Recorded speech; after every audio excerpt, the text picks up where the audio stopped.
Hi friends, இன்னைக்கு வீடியோவில் ரொம்பவே டேஸ்டான பூசணிக்காய் வச்சு ஒரு சூப்பரான ஸ்வீட் ரெசிபி தாங்க எப்படி செய்யறதுன்னு பார்க்க போகிறோம். ரொம்பவே சுலபமாக செஞ்சிடலாங்க. அதே மாதிரி டேஸ்ட்டும் அட்டகாசமாக இருக்கும். வீடியோ ஃபுல்லாக ஸ்கிப் பண்ணாமல் பாருங்கள், அப்போ தான் உங்களுக்கு நல்லா புரியும். வாங்க இப்போ நம்ம வீடியோக்குள்ளே போயிடலாம். பூசணிக்காய் ஸ்வீட் செய்கிறதுக்கு நான் இன்னைக்கு 2 கிலோ அளவுக்கு பூசணிக்காய் எடுத்துருக்கேங்க. இப்போ இந்த பூசணிக்காவை கட் பண்ணி எடுத்துக்கலாம். ஃபர்ஸ்ட்டு 2ஆக கட் பண்ணிக்கோங்க. இதோ இந்த மாதிரி. அடுத்து சின்ன சின்ன கீத்து மாதிரி கட் பண்ணி எடுத்துக்கோங்க. இந்த மாதிரி கட் பண்ணிவிட்டு நம்ம தோல் சீவும் போது ஈஸியாக இருக்கும். அந்த க்ரீன் கலர் பார்ட் இருக்குது பார்த்தீங்களா, அது ஃபுல்லாகவே எடுத்துருங்க, கொஞ்சம் கூட இருக்கக்கூடாது. அதே மாதிரி பார்த்தீங்கன்னா முன்னாடி விதை இருக்குது பார்த்தீங்களா, அதையும் நீங்கள் ஃபுல்லாக எடுத்துருங்க. இந்த மாதிரி இந்த சாஃப்டாக இருக்கிற லேயர் ஃபுல்லாகவே எடுத்துருங்க. ஸோ இதே மாதிரி எல்லாத்தையும் நம்ம எடுத்துக்கலாம்.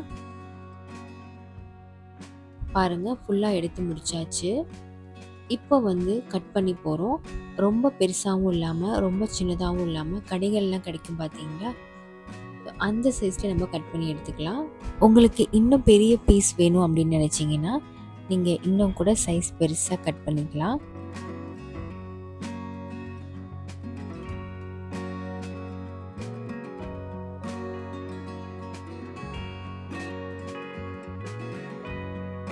பூசணிக்காய் எல்லாத்தையும் சூப்பராக கட் பண்ணி எடுத்தாச்சுங்க. அடுத்து நீங்கள் எந்த பாத்திரத்தில் பூசணிக்காய் ஊற வைக்க போகிறீங்களோ அந்த பாத்திரத்தில் ஒரு அரை பாத்திரம் அளவுக்கு தண்ணி சேர்த்துட்டு 1 டீஸ்பூன் அளவுக்கு சுண்ணாம்பு சேர்த்துக்கோங்க. நம்ம வெற்றிலெல்லாம் போடும்போது ஒரு சுண்ணாம்பு யூஸ் பண்ணுவோம் இல்லையா, அந்த சுண்ணாம்பு சேர்த்து நல்லா இந்த மாதிரி கரைச்சி விட்டுக்கோங்க. பூசணிக்காய் எல்லாத்தையும் கட் பண்ணிவிட்டு இந்த மாதிரி சின்ன சின்ன ஹோல் போர்க் வச்சு 4 பக்கமும் நீங்கள் போட்டுக்கோங்க.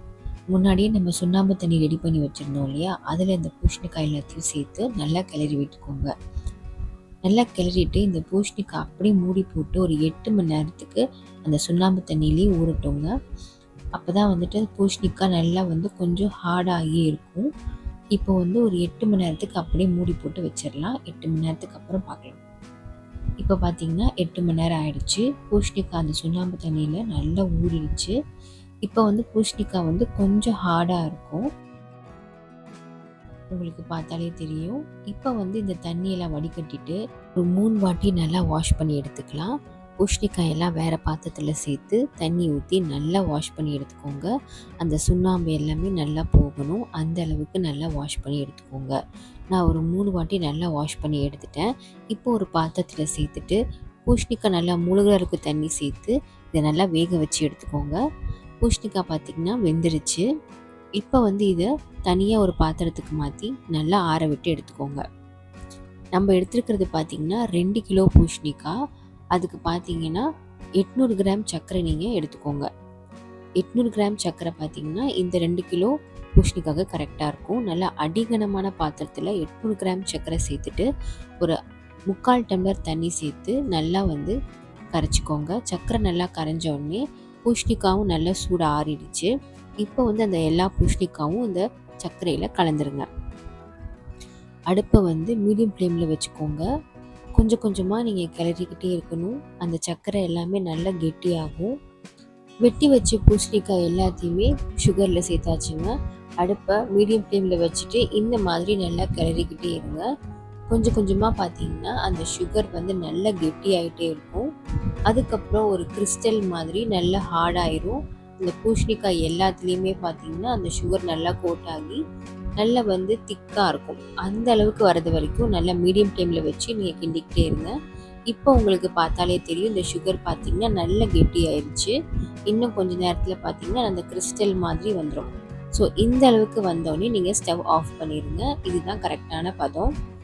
இப்போ நீங்கள் இந்த மாதிரி சின்ன சின்ன ஹோல் இருக்கிற மாதிரி பாத்திரம் எடுத்துகிட்டு அந்த பூசணிக்காயெல்லாம் அதில் சேர்த்து ஒரு 10 நிமிஷத்துக்கு அப்படியே விட்டுருங்க. சுகர் எக்ஸ்ட்ரா ஏதாவது இருந்துச்சுன்னா அது அப்படியே கீழே வடிஞ்சிரும். 10 நிமிஷத்துக்கு மேலே நீங்கள் வைக்க வேணாம், இல்லை எல்லாமே ஒன்றோட ஒன்று ஒட்டிடும். இப்போ 10 நிமிஷம் ஆயிடுச்சு. இந்த மாதிரி ஒரு பெரிய ட்ரேயில் எல்லாத்தையும் தனித்தனியாக வச்சுருங்க. ஒரு 8 மணி நேரத்துக்கு அப்படியே விட்டுருங்க. இப்போது 8 மணி நேரம்க்கு அப்புறம் பார்த்தீங்கன்னா இந்த மாதிரி நல்லா ட்ரை ஆகிரும். உள்ளே பார்த்தீங்கன்னா நல்லா ஜூஸியாக இருக்கும்.